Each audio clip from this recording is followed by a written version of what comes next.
Olá, hoje a gente vai mergulhar num campo essencial para entender como o mundo funciona, né? O direito internacional.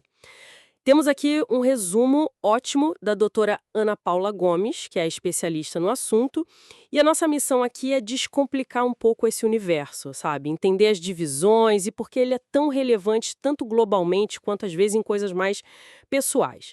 Então, tá, para começar assim, direto ao ponto. Direito internacional não é uma coisa só, né? Tem essa divisão clássica, público e privado. Qual que é a diferença-chave aí? Exato, essa distinção é fundamental. Pensa no direito internacional público como o sistema que organiza a relação entre os países, os estados soberanos. Ah, tá. Tipo, os governos conversando entre si. Isso. É a lei para as relações entre nações. Tratados, acordos de paz, até regras de guerra, sabe? E o funcionamento de organizações como a ONU, a Carta das Nações Unidas, a Convenção de Viena sobre Tratados, são exemplos bem conhecidos disso. É a base legal para a diplomacia, para a cooperação internacional. Entendi. Então, o público cuida da relação entre os países e o privado, onde ele entra nessa história? O privado ele aparece quando uma relação particular, tipo entre pessoas ou empresas, tem alguma conexão com mais de um país, o que a gente chama de elemento estrangeiro. Tipo um contrato internacional ou... Pergunta: a lei de qual país vai mandar na divisão dessa herança? O direito internacional privado de cada país envolvido vai ter regras para dizer qual lei aplicar, entende? Ele não cria a regra do inventário em si, mas aponta qual direito nacional usar, entende? Entendi. No Brasil, a gente tem isso na LINDIB, a Lei de Introdução às Normas do Direito Brasileiro. E até o Código Penal tem regras para quando um crime afeta interesses privados, mas tem repercussão internacional. Faz todo sentido. Então, um é a regra do jogo entre nações e o outro é meio que um guia para resolver problemas privados que atravessam fronteiras, né? Feito. É isso mesmo. Mas assim, o que segura tudo isso? Para não virar bagunça, existem valores, uns princípios por trás. Com certeza. São a base de tudo, né? O material da doutora Ana Paula até destaca alguns bem importantes. Por exemplo, a não intervenção nos assuntos internos dos outros estados. Ninguém pode se meter na casa do vizinho, digamos assim. Certo. O dever de cooperar internacionalmente, a autodeterminação dos povos, cada povo decidir seu destino, a igualdade soberana entre os estados e a boa-fé, que é essencial. Cumprir os acordos de forma honesta, né? São esses princípios que buscam garantir uma convivência mais pacífica e organizada. Ok, então temos os princípios, a direção, mas onde a gente acha as regras concretas? As leis mesmo, sabe?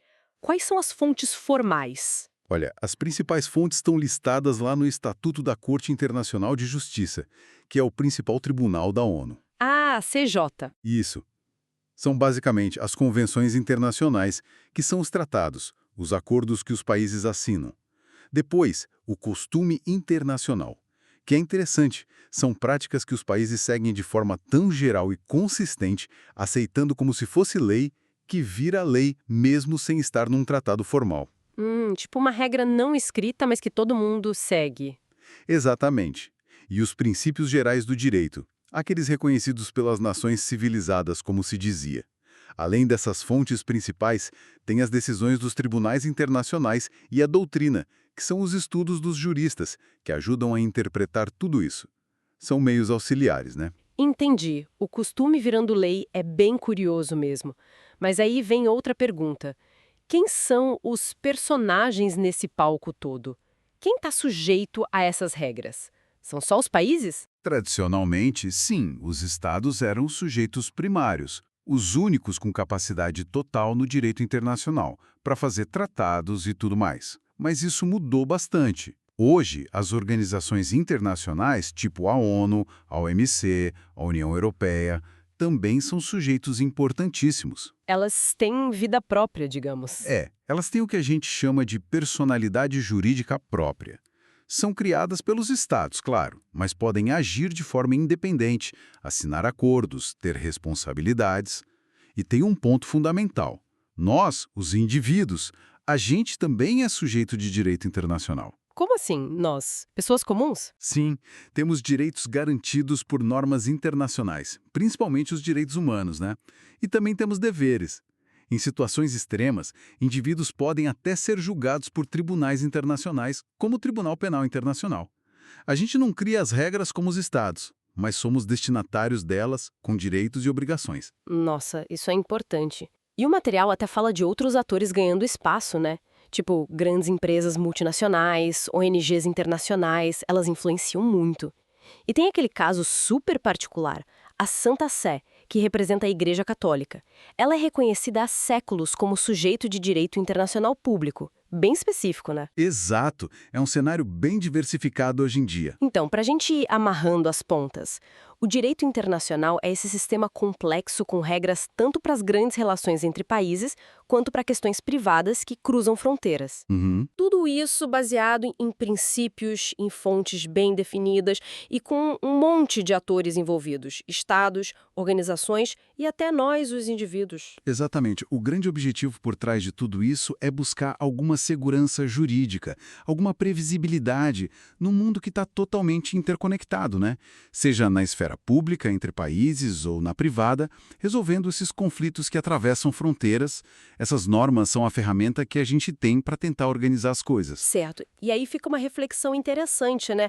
Pensando no futuro, com essa influência cada vez maior de atores que não são estados, as big techs, globais, por exemplo, ou movimentos sociais que não têm fronteiras, como será que o direito internacional vai evoluir? Como ele vai precisar se adaptar para reconhecer, para regular ou mesmo só para interagir com essas novas forças que estão moldando o mundo hoje? É algo para a gente pensar.